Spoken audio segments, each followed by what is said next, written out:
Olá, sejam bem-vindos à aula 7 do curso O Líder Transformador. E nesta aula, nós vamos falar sobre a competência mais importante de você que foi promovido ao cargo de liderança pela primeira vez deve desenvolver: a delegação. Normalmente, esta competência é vendida para nós como sendo a solução dos nossos problemas. Ou seja, o que é dito para nós é: você deve delegar e deste modo você vai poder cuidar das questões estratégicas da empresa. Entretanto, você delega e qual é o resultado? Bom, ou a pessoa não faz a tarefa, ou faz errado, fora do prazo, fora das especificações. Em qualquer um dos casos, você acaba tendo que trabalhar dobrado, porque além de fazer o seu papel de gestor, tem também que realizar a tarefa de outras pessoas. Por que isso acontece? Porque delegação exige método para ser feito e, acima de tudo, ela não é um evento, ela é um processo.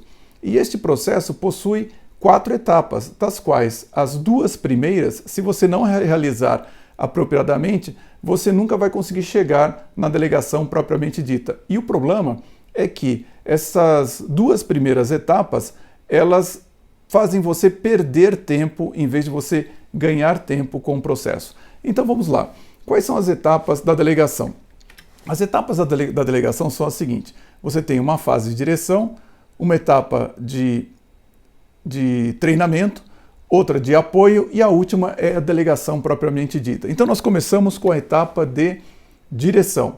Nesta etapa, dependendo da tarefa que você pretende transferir para alguém, às vezes você não consegue simplesmente conversando com a pessoa dizer para ela exatamente o que ela tem que fazer. Você vai ter que mostrar para a pessoa. Então, dependendo, como eu falei, dependendo da tarefa, não vai ser suficiente você dizer para a pessoa. Você vai ter que mostrar fisicamente para ela o que tem que fazer. Mas o mais importante nesta etapa é o seguinte: é você conversar com a pessoa tendo a preocupação de passar 3 elementos para ela. O primeiro elemento é: qual é a logística necessária para se fazer a tarefa? Logística é tudo aquilo que a pessoa precisa para que a tarefa seja feita, ou seja, o setup inicial. No caso deste curso aqui, o que eu preciso para dar esta aula? Preciso de uma sala, preciso de uma filmadora, de computador, de um banner, de iluminação, ou seja, todos esses materiais são necessários para que eu comece a fazer a tarefa.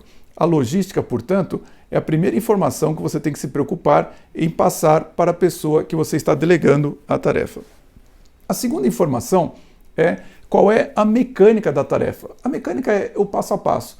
O que a pessoa deve fazer primeiro, depois, e depois, e depois. Ou seja, é como que a tarefa tem que ser de fato realizada. Mesmo que você nunca tenha delegado nada para alguém, eu imagino que a logística e a mecânica são 2 etapas intuitivas que você sabe que você vai ter que de alguma forma transferir para a pessoa. Mas é o terceiro elemento que normalmente as pessoas se esquecem ou não sabem da sua existência, que é qual é o modelo mental requerido para se fazer a tarefa. Quando eu digo qual é o modelo mental requerido para se fazer a tarefa, eu quero dizer exatamente o seguinte: o que você que está delegando a tarefa para alguém pensa no instante em que você realiza a tarefa. Ou seja, quais são os macetes, quais são as manhas que você conhece para realizar a tarefa. Quando você não transfere isso para o seu funcionário, você vai viver a experiência de que está rodeado de pessoas que não são muito inteligentes. Por quê? Porque quando você realiza a tarefa dá certo e quando eles fazem, a coisa não funciona. Por quê? Porque você esqueceu de passar os macetes, as manhas que você sabe a respeito de uma determinada tarefa. Falando de uma maneira apenas análoga, é como você, ao ensinar uma pessoa a dirigir, você diz para ela assim: olha, você tem que ajustar o banco, ajustar o espelho retrovisor, pisar na embreagem, engatar a primeira marcha, olhar no espelho retrovisor da seta e sair. Então todas essas questões fazem parte da mecânica. Mas de repente a pessoa que é nova no volante, ela se apavora porque vem um carro do nada e passa na frente dela dando uma cortada. Ela fala: nossa, mas eu não vi esse carro, não apareceu no retrovisor, não vi de lugar nenhum. É aí que você explica para ela o seguinte: olha, existe no volante uma coisa chamado ponto cego.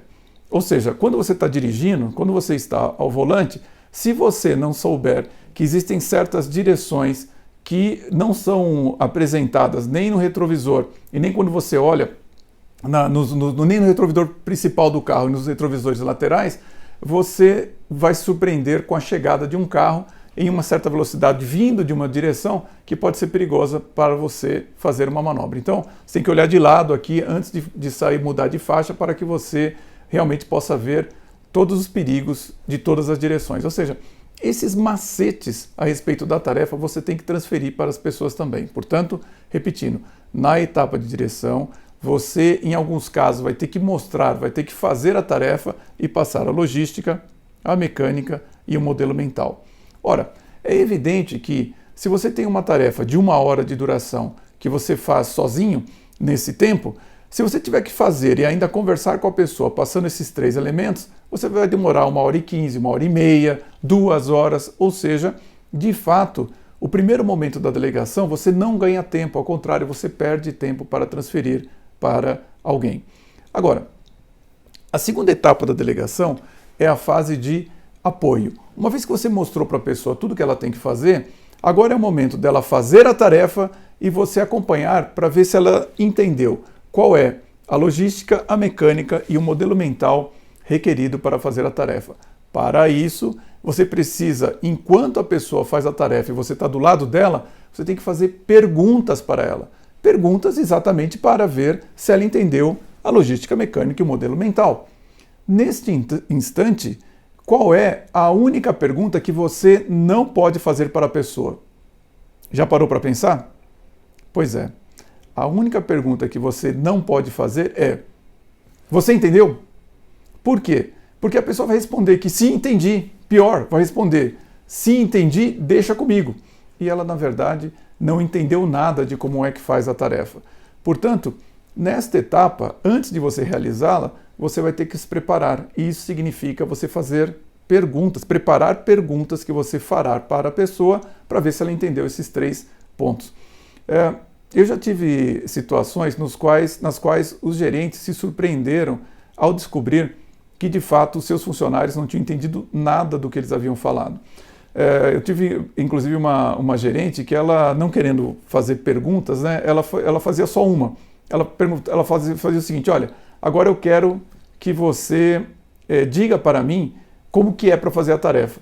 E foi nesse momento que ela começou a perceber que, de fato, os seus funcionários não entendiam a maneira que ela usava para explicar a tarefa. Bom, vamos lá. Como que isso é utilizado na prática? Uma vez, eu tive o diretor de uma agência de propaganda, era uma pequena agência de marketing digital em Belo Horizonte, e quando eu falei para ele sobre essa maneira de delegar, ele falou: olha, Silvio, eu acho isso aí muito bacana, mas é muito teórico, porque eu não consigo aplicar isso aqui na minha agência, porque na minha agência eu tenho uma rotatividade muito grande, e se cada vez que entrar um gerente eu tiver que sentar e fazer tudo isso que você me falou aqui, eu não vou conseguir trabalhar, isso aí vai ser o meu dia todo. Eu disse a ele: olha, ok, mas então vamos ver se a gente consegue descobrir uma outra forma de fazer, ou se você consegue criar, de repente, um meio seu de delegar as tarefas para as pessoas. E ele teve uma ideia genial. Sabe o que ele fez? Ele pegou o celular dele e cada vez que ele tinha que passar a tarefa para um gerente, ele se filmava explicando para o gerente como é que ele tinha que fazer uma determinada tarefa. Pegava esse vídeo, subia no YouTube, colocava uma senha e, a partir de então, ele começou a construir um manual das tarefas da agência dele. Eu tive um outro caso de uma empresária que ela, em vez de filmar, não, ela gostava de escrever no Word. Então ele escrevia as tarefas no Word: olha, tarefa tal, como é que você faz? Faz assim, assim, assim, assim, assim.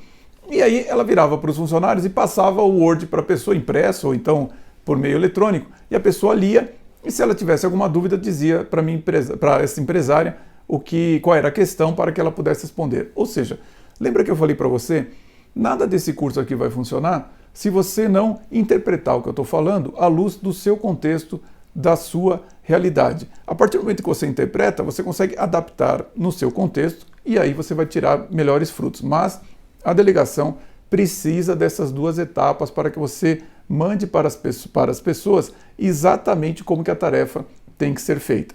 Uma vez que você fez a etapa de direção e a etapa de treinamento, a terceira etapa do processo de delegação é a etapa de apoio.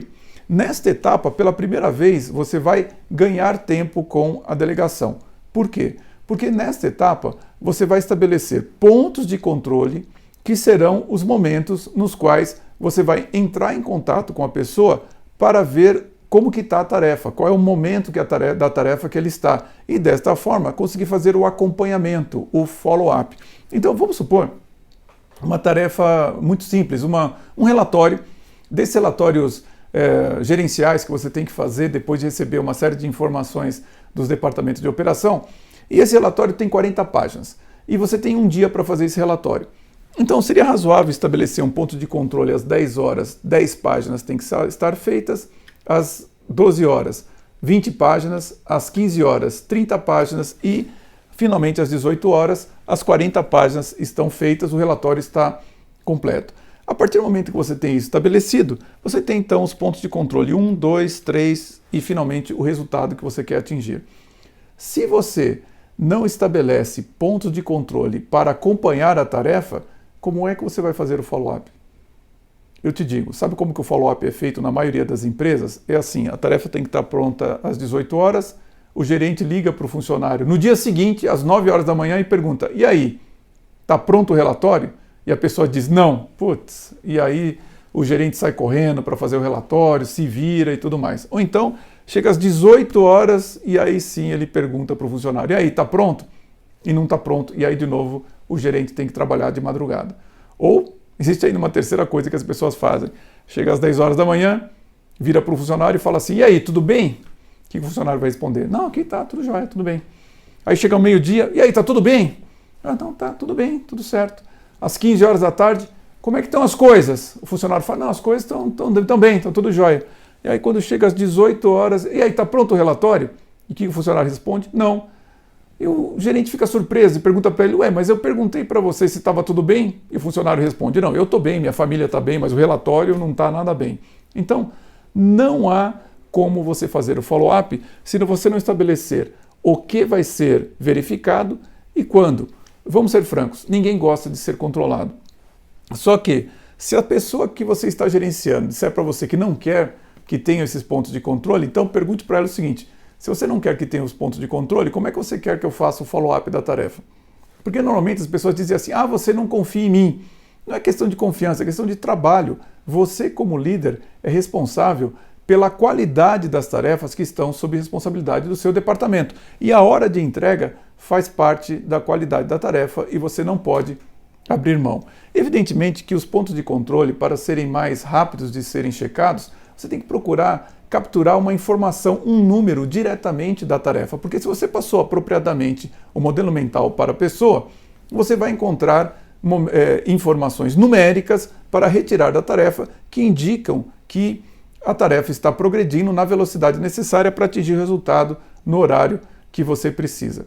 Ora, imagine o seguinte, que você tenha uma equipe de 10 pessoas e cada uma delas façam de 2 a 4 tarefas. Se você estabelecer 4 pontos de controle por cada tarefa dessa equipe de 10 pessoas, para pensar quantos pontos de controle você vai ter que fazer esse follow-up. Fica bem complicado, né? Então, o que você deve fazer? É o seguinte, para as tarefas que são projetos extremamente relevantes, use pontos de controle específicos. Agora, na medida do possível, procure transformar as tarefas em rotinas. E para as tarefas de rotina, o que você tem que fazer? Idealmente falando, todos os dias ou com a maior frequência possível, você tem que ter uma reunião de, no máximo, 15 minutos por dia, onde essa reunião é basicamente para falar o quê? Olha, as tarefas de rotina, como que elas estão? E os seus funcionários vão conversar com você por meio de indicadores, de farol, quer dizer, olha, farol verde, sinal verde, significa o seguinte, olha, está tudo certo, não precisa fazer nada, está aqui a evidência de que as tarefas estão feitas e está tudo dentro do prazo, as tarefas de rotina estão de acordo com o que nós precisamos. Sinal amarelo é o seguinte, olha, as coisas não estão bem aqui, eu estou com uma ou mais tarefas fora do prazo, mas você, que é meu líder, não precisa interferir, eu vou colocar isso dentro do prazo até amanhã, até a próxima semana. Ou seja, o seu funcionário está dizendo o seguinte, olha, existem tarefas de rotina que não estão feitas, mas você não precisa intervir. Ok. E finalmente, sinal vermelho. Sinal vermelho significa, se você não me ajudar, eu não tenho condições de colocar essas tarefas de rotina dentro do prazo. Nesta reunião, você não vai ajudar o seu funcionário. Você vai apenas abrir a sua agenda e chamá-lo para uma reunião mais à tarde para decidir o que você vai fazer para ajudá-lo a colocar essas tarefas nos trilhos. A minha recomendação, portanto, é essa. Projetos, pontos de controle específicos, rotina, procura fazer uma reunião preferencialmente diária para que vocês possam conversar sobre essas tarefas de rotina. O que muda da etapa de apoio para a etapa de delegação é que entre os pontos de controle, o funcionário pode agora fazer de maneira diferente a tarefa. Por quê? Porque ele descobriu uma nova tecnologia, uma legislação mudou. É claro que se ele for mexer no ponto de controle, aí sim ele vai ter que combinar com você como é que isso vai ser feito para que você possa fazer o follow-up nos momentos apropriados. Mas quando isso acontece, é porque já se inverteram os papéis, ou seja, o seu funcionário já sabe fazer a tarefa melhor do que você, e é ele que está te explicando como que ela deve ser feita. Importante, algumas pessoas preferem fazer a delegação deixando o funcionário primeiro fazer do jeito dele a tarefa. A minha recomendação é que você primeiro mostre para o funcionário o seu jeito de fazer, passando o seu modelo mental, para que ele realize do seu jeito primeiro e depois ele crie em cima da tarefa. Uma coisa que é importante você perceber é o seguinte: quando você faz a delegação de maneira apropriada, você vai conhecer o tempo que cada tarefa demora para ser realizada.